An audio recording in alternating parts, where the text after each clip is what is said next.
These are the top 10 most inspirational people that I met in 2022. Hi, my name is Yaakov Linger, and I host a podcast called Inspiration for the Nation, and I get to talk to the most inspirational people on the planet. So I said to myself, what makes someone inspiring? An inspiring person makes me want to make a bigger impact in this world. Now, there's a lot more people that should be on this list, but I had to cut it down to only 10, so here we go. Number 10, Lipa Shmeltzer. Lipa Shmeltzer is one of the most famous Hasidic singers. After his quick rise to fame, he also dealt with a lot of personal issues in his life. He got divorced, he got kicked out of his Hasidic community, and a lot more things in his life just weren't going so well. When Lipa was at the lowest point in his life, a few friends stepped in, had a talk with him, and he said, you know what? I need to believe in myself. Since then, Lipa made a massive comeback. He truly found who he is. When I had a conversation with Lipa, he could have hid so many more details, but he felt that it was important to be authentic and be himself, and I think that's why it's the most popular interview I've ever done. By the way, I just have to remind you right now, I am sorry for all the times I say the words inspire or inspiration. Yeah, it's common here. Number 9, Chava Willig-Levy. Chava Willig contracted polio when she's a little girl. She was told her entire life, you can't do this, you can't do that. You're gonna have a hard time with shidduchim, you're gonna have a hard time finding your soulmate, and also, why try to have children? It's not really even so possible. What's so inspiring about Chava Willig is that she kept on saying no. So many times in my life, in our lives, there's obstacles and we say, we just can't get by it. But if you take a step back and look at how much Chava Willig has accomplished in her life, she got married, had 2 beautiful children, and is a shining light in the community, you could do it too. Number 8, Ben Shapiro. Ben Shapiro is one of the most famous podcasters on this planet. While I don't agree with everything he says, but there's something about him that's extra special. In our interview, he mentioned that he wished more Orthodox Jews were out in the world. He's someone who wears his yarmulke, his kippah, and he holds true to that. And no matter what is going on in his life, whoever he's talking to, he never hides the fact that he's a Jew, and we need more of that in 2023. I know sometimes myself, I have 2 names. It's either Yaakov or Jack, and I think after that interview, I've been introducing myself to Yaakov, even to people who aren't used to that name, so much more. Ben's a great example and a great reminder to say no matter where you are, who you're talking to, if you're Jewish, be proud of it and rock and roll with it. Well, not rock and roll. That's not really his thing, but you get the point. My name is Ben Shapiro. By the way, my wife's a doctor, and facts don't care about your feelings, but you know who cares about your feelings? Your Jewish identity. I think I'm on Ben's list of least inspiring people after that cringe imitation. Number 7, Rabbi Mordechai Jungreis. Also known as the Nikolsburger Rebbe or the Hasidic Rav running the Woodburn Shul, Rabbi Jungreis has the biggest heart in the Jewish nation. Rabbi Jungreis is a great example of it doesn't matter who you are, what you've done, or what you want to do with your life. There's something good in you, and he sees that. Particularly, I remember telling Rabbi Jungreis a very hard personal news that didn't relate to him, but after talking to him, I felt like he felt more bad than I actually did, and that's someone who inspires me, that feels the pain of someone else. But on the flip side, if you have something to celebrate, oh man, Rabbi Jungreis is the one to celebrate with you, whether he's making up amazing jingles or just reminding you that you're a big tzaddik. Rabbi Jungreis is my Rebbe. Number 6, Judge Ruchie Freier.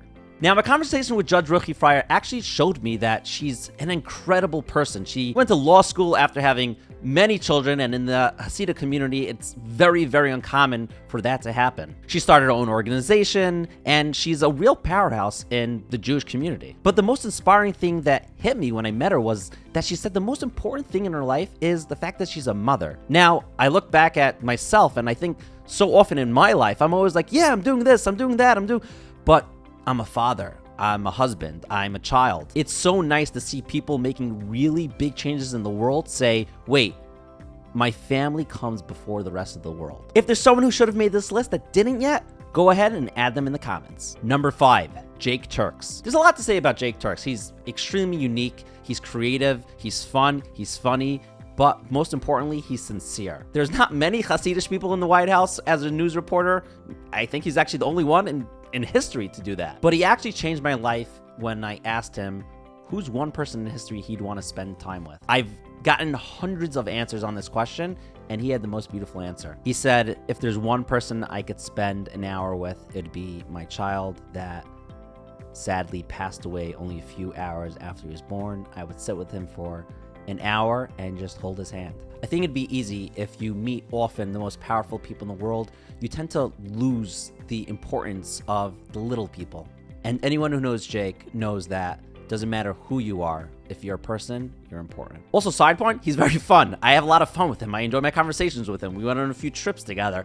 He's fun. He's for sure fun, and he does things that I'm like, I don't know why you're doing that, but that's hilarious. Number 4, Everett Fortune. Everett has been the Darche security guard for over 30 years. And when Everett was diagnosed with stage 4 colon cancer, he said, and I quote, "Hashem put me on this world to be the guard for the boys of Yeshiva Darche Torah, and I'll continue to do that." Everett is still battling cancer, but it's been a few years now, and doctors are baffled how this man has been able to continue. He looked me in the eyes when we were having a conversation about this, and he said, "Yaakov, it's all because of Hashem. I thank Hashem. Everyone has to remember to thank Hashem." If we all loved each other as much as Everett loves what he does and loves helping Yeshivas Darchei Torah, Mashiach would come. Everett hasn't given up. He won't give up, and that inspires me. Number 3, Yossi Hecht. Yossi's become a good friend of mine. And unfortunately, a few years ago, he got a tumor, which resulted in him not being able to walk anymore. But to make matters worse, while he was battling his cancer, his mother tragically passed away very suddenly. You would think that Yossi would be one of these guys who's down and depressed, but no. He said, "I'm going to remind everyone to be happy for which parts of your body still function. You gotta be thankful." He started organization Asher to the Yatzar. There's been so many times in my life that I've been so down, so sad, so depressed, and it's so silly. When you think of people like Yossi, who always has a smile on his face, Yossi's a reminder that no matter what happens in your life, you have to keep on going. You have to keep on doing, and Yossi's one of the biggest doers I know. Number 2, Rosie Helbron and Nechama Birnbaum. One of my best friends married Nechama, and we lived near each other when we all first got married. One day she was mentioning how she was writing a book about her grandmother who survived the Holocaust, and she anticipated that the world would know about it. I thought to myself, well, that's wishful thinking, and I guess we'll see what happens. But to be honest, I didn't really think it would make it that far. Well, I was wrong. The Reddit of Auschwitz sold hundreds of thousands of copies, and Nechama and her grandmother blew up on Instagram and TikTok, and they've educated hundreds of thousands of people about the Holocaust. I got to sit down with both of them and interview them. Sadly, a month after the interview, Rosie passed away. She saw so much hate in her life. So many members of her family were killed. Her whole town wiped out. But still, today, she said, we have to love more people. We can't repeat the mistakes that we made in the past. She also taught me that no matter how old, how tired you may be, you gotta still fight for what you believe in. And for her, it was educating the world about the Holocaust. The lesson I learned was, if you have a passion for something you believe in, don't let Yaakov Linger think in his mind that you can't do it, because you could do it. Number 1, Jared Kushner. There's so many people in this world that we hear about, we read about, but we've never actually met. When I read Jared's book, Breaking History, I said, I think I had a way different impression about who this person truly is. Now, to be honest, I didn't really know who he was before, but after reading Breaking History, I realized this is someone that no matter which situation they're in, it doesn't make a difference. They'll try their best. I just find it so incredible that his grandmother was on the brink of death, and her story of how she escaped from the Holocaust is incredible. And then you fast forward to Jared's life, and he's there advising the President of the United States, his father-in-law, how to run the country. I could say a lot of things. I could say they survived and they're still here, and they made such a big impact on America. I could say it's so incredible to see this person work so hard and build up a incredible business. Or I could say the fact that he helped lead America, which is truly incredible. Yaakov here. I'm editing this. Sorry for the mess. And I realized, I forgot to mention the Abraham Accords. That's like part of the reason why I made him number 1. The message, this idea of this guy who's not a politician, someone who honestly deserved the Nobel Peace Prize, and he just didn't have any experience in that field, and goes ahead and for years, no one was able to broker a peace deal, and boom, walks in with his team, with incredible team, shout out to all of them, and they go ahead and make a peace deal that the Abraham Accords right now, there's so many Arab countries that want to be part of that extension, because it didn't even stop yet. It's just crazy. It just goes to show that even if you feel like you're not the right person for the job, you might actually be the very perfect person for the job. But the thing that inspires me the most about Jared was the times that I met him this year. There's so many people you meet in life and you're like, this person is full of themselves. I was taken back by what a mensch this person is. Again, I didn't think he wasn't going to be a mensch, but when you have someone who doesn't need to give me a moment of his time, be so kind, so patient. I was like, wow, he made me feel very good about myself. And it made me think, how many times in my life am I going out there and the person that I don't know, just trying to make them feel good about themselves? And I met him a few times. I'm sure he's a busy person. He gave me the time of day. And each time I met him, he gave time. He spoke to me. He was calm. He was patient. He gave me advice. It was so, each time I met him this year, he was such a mensch to me, to a mensch to everyone around.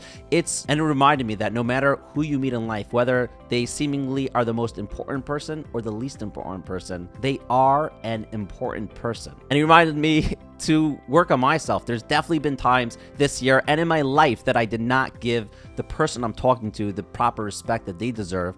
It's so important to make people feel valuable. There you have it, the 10 most inspiring people that I met in 2022. They have helped me be a better person, and I hope to continue to become a better person, and I can't wait to meet way more people that are an inspiration for the nation in 2023. If you enjoyed this video, go ahead and give this video a thumbs up and tell me in the comments who you think that I should have had on this list as well.